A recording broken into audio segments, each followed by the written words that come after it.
Everyone. Hello.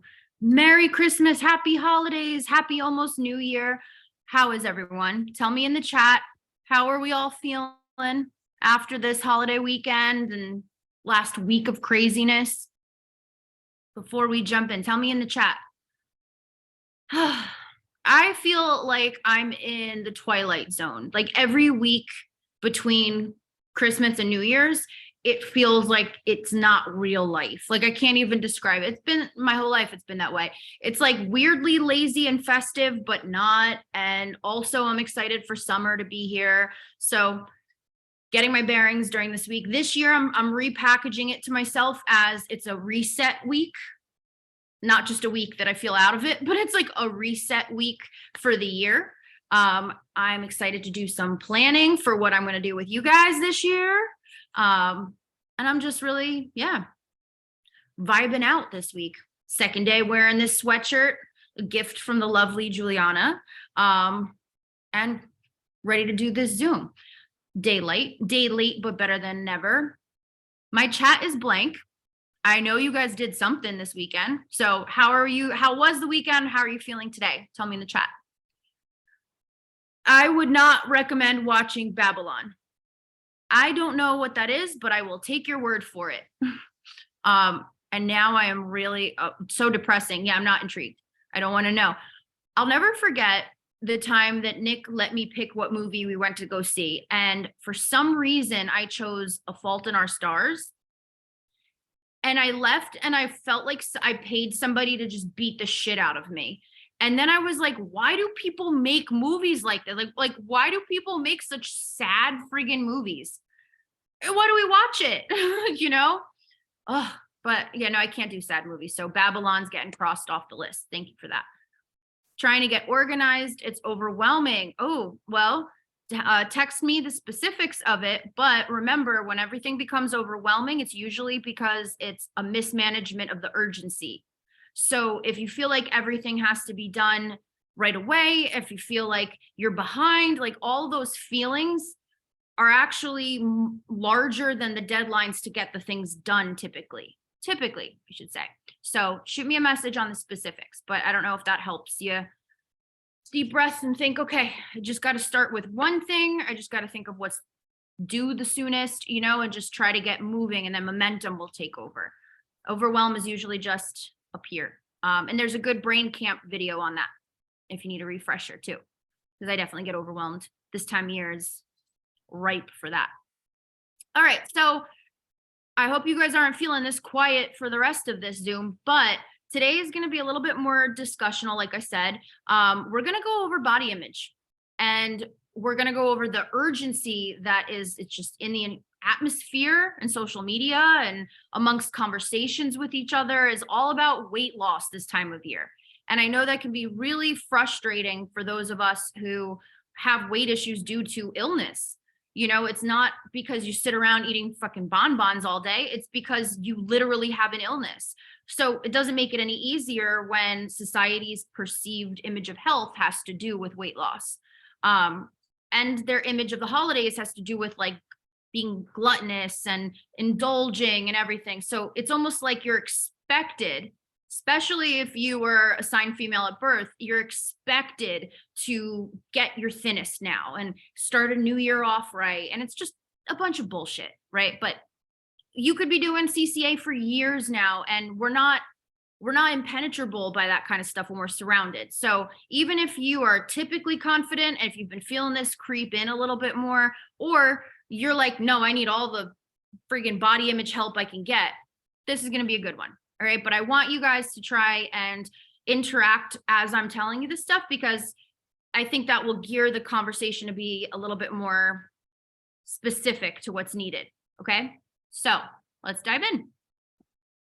So first off, I wrote this point here. And as I tell you guys, I get kind of like keyed up as I write. And with my ADHD, if something kind of poignant pops in, I just jot it down. My notes are a real hoot. But I wrote this point here. It's kind of sick that as adults, we feel that attractiveness and health is in the eyes of other people who don't live in our body, right? And they get to call all the shots. And I wrote below that doctors with like a vomiting face, because when doctors make you feel bad for having excess weight, like for what they decide is excess, it's rooted in attraction. How weird is that to think about? It's not about health at all. It's not about blood work. It's not about real proven reasons why weight equals unhealthy. It's usually the thing that causes the weight is the reason that you're feeling unhealthy, that's happening, that you're unhealthy. But the weight is blamed instead. And I think it has a lot to do with appearance. It has a lot to do with the way those who, assigned female at birth, how they carry themselves and all of that. And I think that that's gross, because that's that doctor's fat shaming interpretation, that they're taking all of this clout that they have and hope that we put in them, and they're turning it into something about how healthy we quote unquote look. When, I was talking with someone who lost like 30 pounds within, I was like maybe a month, because they had cancer. And when they went to their doctor praised them. They were going there because they're like, what's happening to me? What is going on? I feel terrible. This is like, what is going on? And, it's alarming. And they were met with excitement by a medical professional. And I just think of that and like gives me the chills thinking about that. And it's gross. It has to do with freaking attraction. Other people look at somebody, if they seem attractive because they're fit, they think that they're healthy, but that person could be on freaking, have a steady diet of uppers for all we know, right? Like, it's not about any of that. So, and then I wrote here, but such is life. So how do we unpack it? Because we could talk about how this is all bullshit till we're blue in the face. When we get out there in the real world and you're encountered with people that like seemingly have never thought about anything like this, it's still frustrating and upsetting. So tell me your thoughts on that point in the chat. As you're hearing that, as you've all had your own experiences throughout weight as a symptom with this stuff, what do you feel hearing about that? Because like I could get re-enraged every time I think about that appointment. It's heartbreaking. These are possibly doctors that are seeing like family doctors and stuff. There's people that have generations of people visiting that doctor that have that same old, antiquated, terrible perception. It brings up all the experiences I've had with doctors. Yeah, it's gross. Frustration knowing that's how a lot of people in our society think. Yeah. And we could want to try and change other people's perception, but if there's one thing I've learned is that we have to manage our own energy. And I don't think that it'll never change. I think that we're a lot farther along now than we were years ago. And the parents that screwed us over into having the body issues that we have, right? Like, we're better off than they are, right? So it is getting better. But I think that if we try to think of it as something to change or fix, that it gets so exhausting and hopeless feeling. But if we focus on managing our own energy to be impenetrable to all of this perception from society we can't change overnight or help, right? Then that is tangible. That feels doable, right? Is to say, I could put my effort towards making myself secure in all this situation, whatever the fuck society thinks, feels a lot more doable than changing how society thinks. And enough of us doing that inevitably changes the way society thinks, because people become more aware. Every time I tell people, and this quote comes up in the end of my notes again, every time I tell people the less you give a shit about losing weight, the more weight you will lose. They are annoyed, they're intrigued, they're whatever. But I know that they leave that conversation at least with the seed that it's not all what it seems. And enough of that can make an impact, but for whatever impact that does, it's not our job. All we can do is guard our energy and our lived experience here, while we are here. My orthorexia and purging was fed by compliments. Absolutely.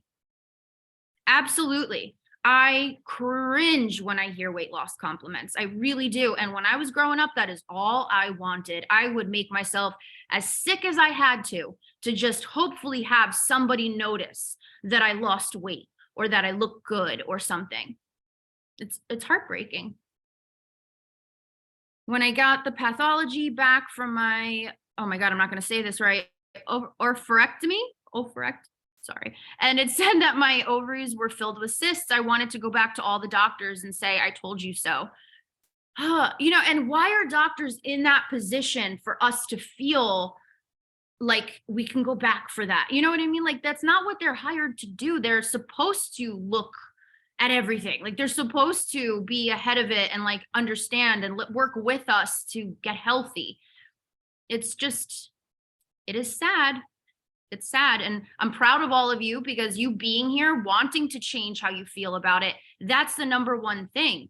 Even being on this Zoom because you're curious enough to hear about it is impactful to you, to the people around you, to how you carry yourself. And, kids pick up on that too. Like, you picked, probably how many of us picked up on our parents' body image issues?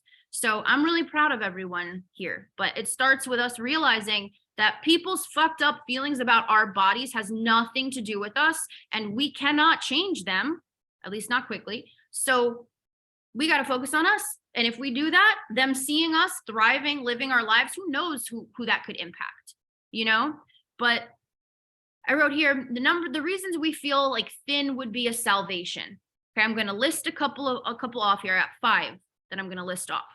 And I want you guys to tell me as you're hearing them, I want you to tell me if it hits home for you. Okay. So number 1 is what I was saying, people's judgment. The reasons why thin would be a salvation. 1, people's judgment. We don't have to deal with it anymore, right? Number 2, perceived health. Easy doctor appointments. People not thinking we're unhealthy because we are fat, right? Like, oh my God, what a friggin' vacation from life that would be. Number 3, we feel it represents doing more things and not being sick. We equate our weight to our capacity. And we equate it to like the more weight I have, more weight issues I have, like the less I want to do, the sicker I feel, when really it's just timing. The weight is a symptom, like the fatigue is a symptom, but we equate the two of them together. And weight is always the culprit. Number 4, we feel it's more attractive, quote unquote. Number 5, I guess these are kind of an elaboration on that, but we feel more tidy or pulled together. What can you guys relate to from this list here? Tell me, what hit home for you? When have you experienced these things? People's judgment, perceived health, representing doing more things and not being sick. We feel it's attractive. We feel more tidy. These reasons for thin being like the ultimate goal, or like weight loss being the ultimate goal. Which of these do you feel like you personally experienced? Shit, I feel like all of them. Like I've definitely been on the side of feeling gross and unkempt. I've definitely feel on the side of being, feeling like, oh, I'm so lazy. I'm such a slob. Oh my God, my favorite. I have so much excess weight on my feet. Makes no sense anatomically whatsoever. I blamed the weight for the illness because I got diagnosed after I gained weight. So I didn't, the energy that I could have put into thinking about the illness, I just put on weight. I see here. Yes, the weight equation is wild. I think I've made myself feel worse just assuming that I couldn't move or exercise well because of the weight I put on and that I'm not doing enough, right? We blame it all on weight. We blame it all on how we're not looking the way we want to look, how we have excess, like pudge we can grab in places, how we don't look like other people in certain pictures or in real life, we just compare and we don't stop and enter illness into the equation easily. And if you do, this time of year, it's very hard to, I don't know if this ever happens to you guys. It's like when you're doing well for a long time, you like feel like I should be able to just lose weight. Like, yeah. And it kind of, you fall back into old patterns. You almost gaslight yourself into thinking that you still got issues, you know? So see, worrying about people thinking I was lazy was a problem I've had for a long time. I totally can relate to the tidy part. That's a great way to put it. Yeah. I don't know. Did anyone know this movie? Do you remember Roseanne Barr? what a weird lady. But Roseanne Barr did a movie called She-Devil. Oh, it was such a good, trashy, like early 90s movie. So if you do feel like watching it, I highly recommend. It's very entertaining. Meryl Streep is in it. I love me some Meryl Streep. But anyway, Rosie O'Donnell in that, like, I'll never forget, not Rosie O'Donnell, oh my God, Roseanne Barr.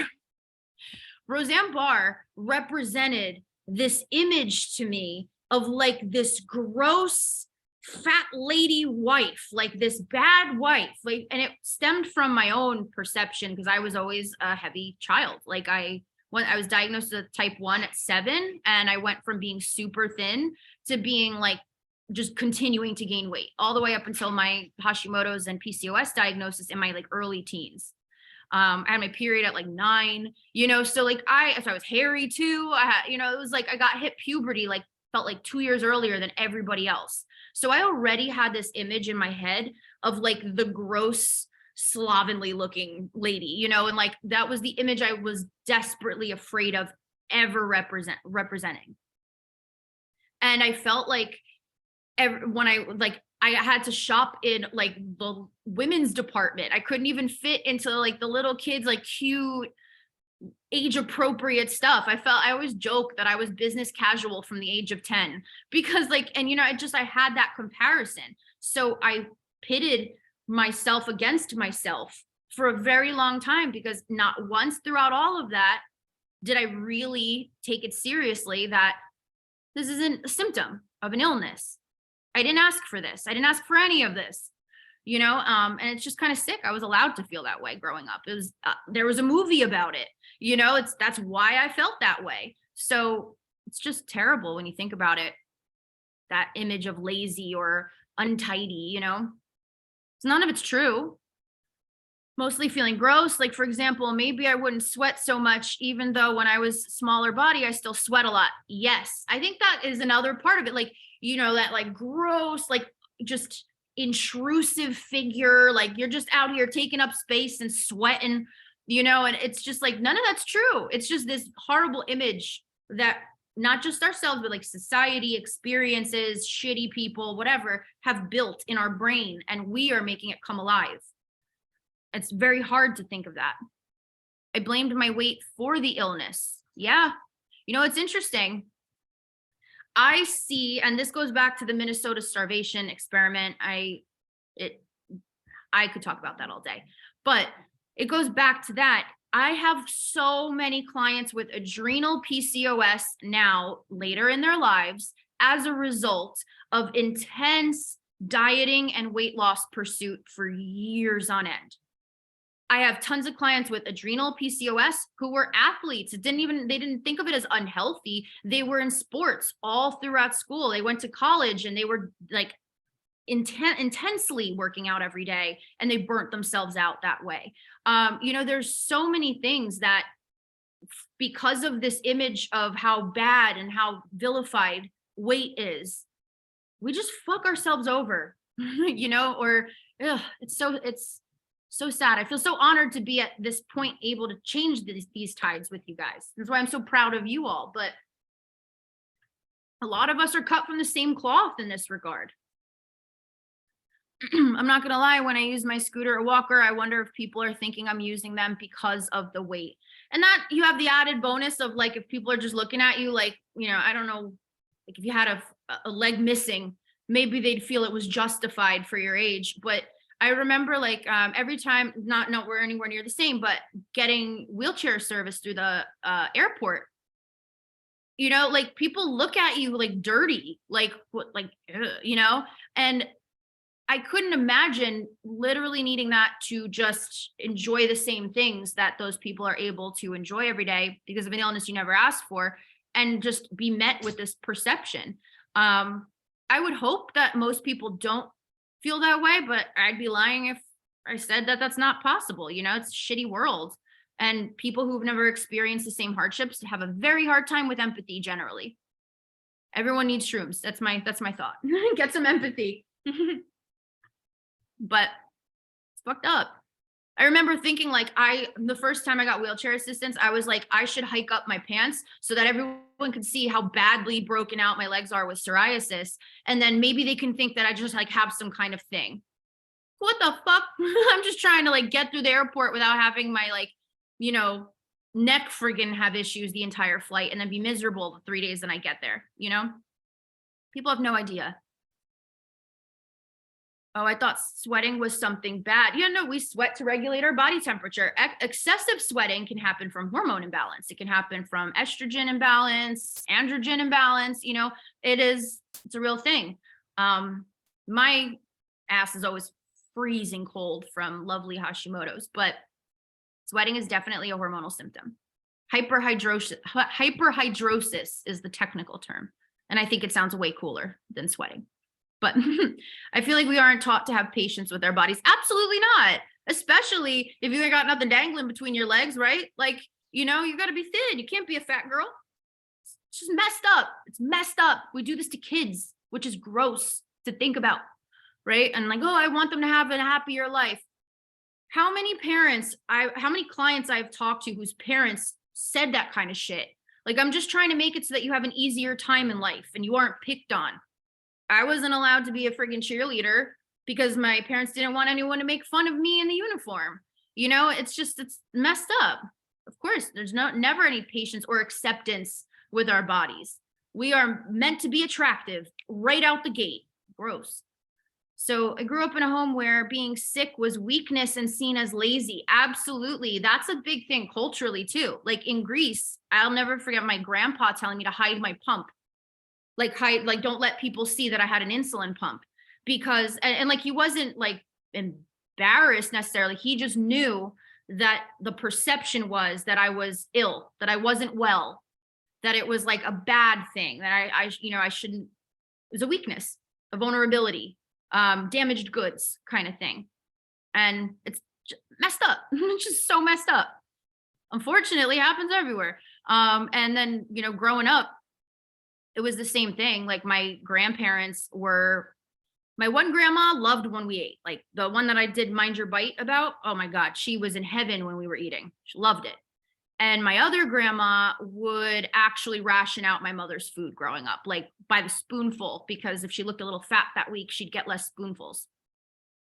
What? Like, imperfect people reproduce. That's it, All right. So I want to know, I mentioned the seed before, the seed of thought. So for the ones that hit home for you or whatever you're feeling inside that you relate to, I want to know, what do you think the first seed was? The first seed of this thought that sprouted in how you viewed yourself. Can you try and pin that to a singular moment or memory? Tell me in the chat. What was the seed for that thought? Where did it begin? Where did it sprout from? Back is so tight.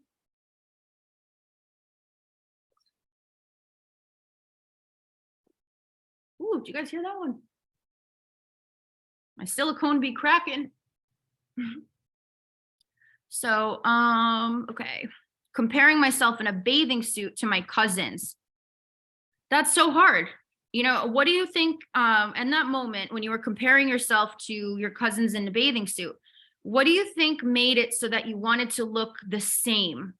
Because in kids, like, unless someone straight out told you look bad, sometimes we want to look the same as, and we just figure out that it's bad if we don't. Was it one or the other? Like, did someone tell you that it was bad? Did they say something? Or did you just feel like I don't blend?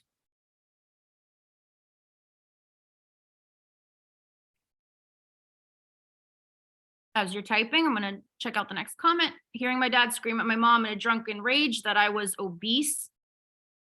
I'm so sorry. I felt like when I looked in the mirror, I didn't recognize myself. So it just made me feel bad. Like, wow, how did I let myself get this bad? Where do you think the seed of the thought of it being something to let yourself get? Where do you think that seed came from? Because, what, by asking seeds like Mo, hearing your dad scream at this, there's not really that is a seed, like that is the seed. There's not that if there was nothing deeper than that, then that's as deep as it needs to be, it's fucked up. It's going to stick. But I feel like with the not recognizing yourself, where do you, and similar with the bathing suit with the cousins, where's the seed for that, for it being bad or being something you let go wrong or whatever? I gained 20 pounds in third grade because I had a crazy stressful teacher. I remember crying in my bathroom because I was fat. Yeah, and I bet at the time you didn't think it was because you had a super stressful teacher. I bet at the time you thought like you were just bad. You were just behaving bad, like you just did something wrong. There's something gross about you, in third grade. Oh my God, I wish I could like hug everyone as kids. Weird, but I do. I don't know. I just feel like I always knew I was fat. It's something I was, a descriptive word used for me. Then I bet you that seed was planted so long ago that you probably can't even remember it. Like you probably heard someone call someone fat and knew that it was a negative. And, and then tied it together to be like, well, here we go. Look at this cross I got to bear in life. Comparison to how I fit when I did yoga, how fit I was when I did yoga and was basically starving myself, right? So capacity, right? Because when your body shuts down, the reason that you're gaining weight is because the thing that gave you the energy to do all of that is also what was causing you to regulate your metabolism. When that's taking a hit, so will the energy. So we relate the two. I think that's a perfect seed. You didn't see that you were starving yourself. You saw that you were capable. You saw that you were fit, quote unquote, that you were, doing things that now you were not, or now you didn't feel comfortable to do. So it was related to size. Beth, her suit had cutouts on the side and mine didn't. I was probably something my grandmother said.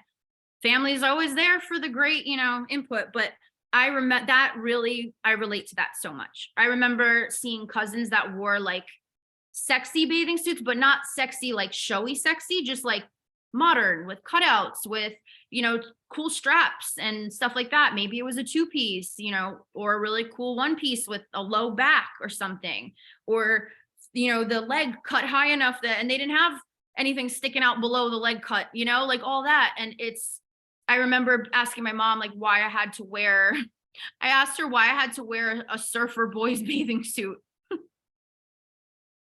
I was a hoot as a kid, but yeah, I was like, this is what fits your body. I was like, oh, Roger that, not sexy. Got it. I'd say that's a seed for sure. My mom, if I had to pinpoint it, from age 8, I was on a diet and taken to the pediatrician. Whew. My mom sees fat as something horrible and bad and something not to have or be. It's like having rats in the house, right? Can't have any fat in the house. Ooh, I didn't even remember that it sounded like rat. But, it's like treated the same way. Like that's her own insanity with weight. That has nothing to do with weight itself or us. I know you know that now. You've worked on that a lot. I'm proud of you. But just, oh my God, I wish I had a time machine. I really do. Just like, no offense, I'd slap some of your parents. I would slap them. I'm all about gentle parenting, but I'm not gentle with the parents because the shit's messed up. But my dad also used to wait outside the bathroom because he made up in his head that I was like sneaking or hiding food in there. My God, you can't even use a toilet in peace. He thought that because my ADHD ass took my plate in the bathroom one time on accident. I mean, but are you killing animals in there? Like while eating? Like, I don't know, it's so mind boggling to me. Why parents take it as a personal offense. I think to a degree it's rooted in narcissism, because if the child is an extension of the parent and they have such a negative view of how they would be judged if their child was overweight, they're not even thinking about the development of the child at that point. They're just thinking that they don't want to look like bad parents, quote unquote. It's just all of it's gross.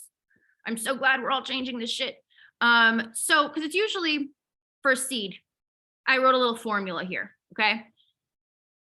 It's sometimes, not always, parents, as much as the combo's rife with parents. I've had clients that have had the friggin' wonderful upbringing with super secure parents who never withheld food, but a lot of times it's shitty parents, I'm just gonna say. Or parents who are body obsessed for themselves, classmates, partners, or peers, plus diagnosis lining up with weight, plus associating fatigue and lack of motivation increasing with weight increasing, plus associating things decreasing in terms of activities and social events and things like that. And it all roots back to weight. So how do we fix this? If you ever want to lose illness weight and reverse symptoms, you have to stay laser focused on one very, very important thing: creating an atmosphere for health and peace. I think that the only thing weight involved with this is the lack of peace we have with our own mental fuckery around weight. Because again, if you're doing everything healthy, and I'm not talking granola crunchy healthy, I'm talking you're trying your best to figure out what aggravates your body and not do that shit, right? If you're doing that and you're feeling better and you're creating the atmosphere for health, you're, fueling your body, you're nourishing your body, you're getting sleep, you're not, on edge for emergency fight or flight at all times, you're not beating the shit out of yourself in the gym, you're not hating every inch of your body, all of those things, that is what's going to allow your body to be in a peaceful state to even heal. If we're creating a war zone in our head, our body is going to follow suit. If this is the command center of this whole spiel and the command center's all fucked up, how do we expect the spiel to be all right? It's going to be fucked up too. So how do we stay laser focused on health? Laser focused, but laser focused on health. Work hard about not giving a shit what you look like. I know that sounds insane, and I'm not saying to look like you live under a bridge. Don't go to extremes, not caring about calories doesn't mean you're going to go eat 5,000 calories a day forever, So I don't mean look like a bridge troll. I mean, have it be the last important thing in your day. Think of all the important shit you have going on. Think of all the things you got to think about and decide to take a friggin' vacation from just adding that to your plate. Brush your hair, put pants on if you want, stuff like that. But how do I look? Do I look gross? Do I look bad? Decide that doesn't serve you, because it doesn't make anything happen faster. It doesn't make us more comfortable or more motivated to do stuff to feel that way. If you know that this is a health issue that's going to take time, then say, all right, during that time, I'm going to take a break. And people are going to think I look shitty, whether I care that they think I look shitty or don't, whether I'm nervous about it or not. So it's kind of just an acceptance of, I look as shitty as people think I look, and I can't fight that right now. So, and again, the focus is on health. I promise you, if you focus on blocking out any kind of distraction from that goal of health, including mental health with weight and things like that, you're going to start to see the results that you want. You're going to start to feel the way you want to feel. You're going to see your life open up. And you know what? I guarantee you, a month of making it your number one goal to not give a shit about the way you look, you will feel amazing. You'll probably feel like you look better. You'll probably feel like you like the way you look. I swear to you, it is a crazy thing when you reprogram that constant dialogue in your head of how you're not good enough based on your size or based on how you look compared to someone else. It frees up so much space. So it's not about just saying, well, I don't feel this way anymore. In the moment, it takes that reprogramming, right? So what did I write here? Oh, I wrote here, some people lose fast and some people lose slow. It's bodies, man. I don't know. It's how we're made up. right? I have clients who surpass me all the time. I lose weight super slow. It took me 2.5 years to lose my weight the first time. And it wasn't just smooth and steady. It was up and down, and then the pandemic came and within a few weeks screwed me entirely. And then it took me another 2 years to get back to where I was. So I'm not impervious to that myself. I just don't give a shit about it. And it happens again, because if it takes 2 years, it's going to take 2 years. Am I going to be miserable for 2 years or not? That's the real question. So, and some of my clients, drop 10 pounds in a month. I don't know. It's wild. There's no better or worse result. It's just what bodies do. So, let's see here. Oh, okay. When I say this too, I don't mean love your illness weight. I'm not telling you to embrace your back rolls and be like, thank God you're here. You can if you want, but I don't need you to do that, because I don't think that's going to be anything you really authentically feel. And I think this whole body positivity movement is just very gaslighting, and I'm not okay with it personally. But the idea is, not to walk around being like, I look fucking gorgeous. The idea is to say, I got enough to think about. It's that simple. I don't give a shit. I look fat, I look thin, I got enough to think about. That over time, I swear it becomes more natural. It's just a shock to the system to reprogram it when you've had decades of another system instilled in there. You won't believe it at first. It takes that repetition. So what did I write here even? Look as good as you want to look that day. Give it as much energy as you want, but focus on the outcome of it being an afterthought. If you like it, good. If you don't like it, just go through your day. It's whatever. You're not here to look good. You weren't put on this earth to look attractive to people at all times. It's wild. Think about if none of this progression exists. It's a loose term these days, but think about if I watch Naked and Afraid every night. I'm obsessed with it. All my clients hear about it. But think about if for some reason we were all living like that, right? Do you think these people who are literally eating termites out of a nest for nourishment, do you think they give a shit how they look? It would be the last thing on everyone's mind. And I guarantee you, not everyone would be thin. Living in the same situation.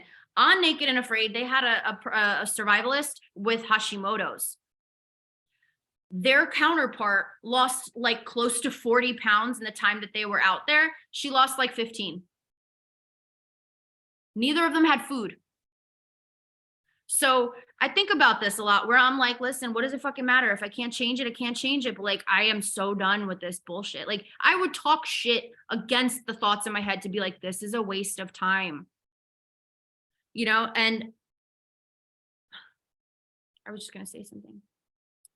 This doesn't mean with illness that you shouldn't be feeling bad about symptoms. If you're exhausted on the couch, if you're in pain, those are things to work on. And illness acceptance is the direction you go in then. But pay attention to connecting how you look with how you feel.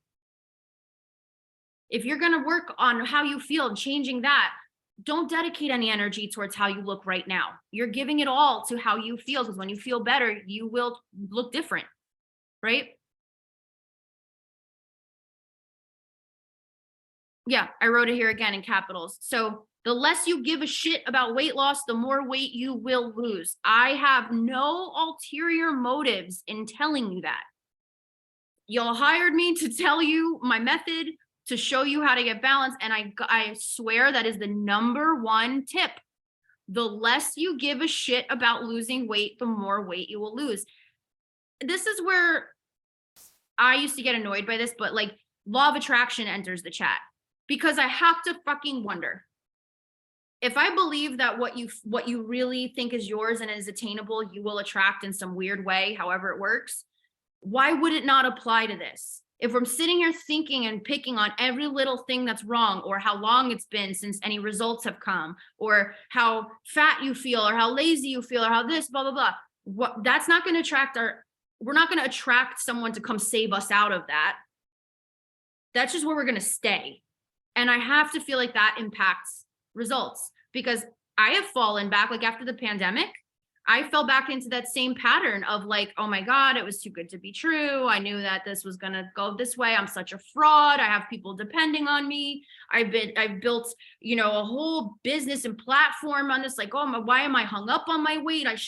It was a mess. As soon as I got my head right and I said, you know what? I don't give a shit. As soon as the thought came in to nitpick, I'd say, nope, we're not thinking about that today. Don't give a shit what my thighs are doing. Like I really resisted it as hard as I could at first. And then it got easy and I just didn't think of it anymore. And clothes started getting big again. Same thing as last time.